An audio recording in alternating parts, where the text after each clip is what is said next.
კახეთში მწერების საწინააღმდეგო 4000 ჰექტარი ფართობი დამუშავდა. იმ ტერიტორიებს, სადაც უხვი ნალექის გამო კოღოს რაოდენობის მკვეთრი ზრდა აღინიშნება, სურსათის ეროვნული სააგენტო სპეციალიზებული ტექნიკის გამოყენებითა და თერმული ნისლის ტექნოლოგიით ამუშავებს. ღონისძიებები გურჯაანის, სიღნაღის ლაგოდეხის, თელავის, ყვარლის, საგარეჯოსა და დედოფლისწყაროს მუნიციპალიტეტებში ადგილობრივ თვითმმართველობებთან კოორდინაციით მიმდინარეობს. კახეთის რეგიონის მუნიციპალიტეტებში საქართველოს მთავრობის განკარგულების შესაბამისად მიმდინარეობს კოღოების საწინააღმდეგო ღონისძიებები.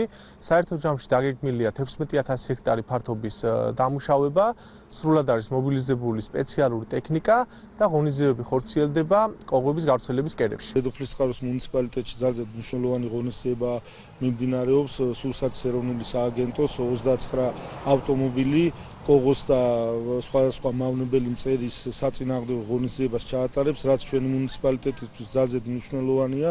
მოგეხსენებათ, რომ წლევანდელი წელი ძალიან ნალექიანი ამინდებით გამოირჩევა და ძალიან შემაწუხებელი იყო მოსახლეობისთვის.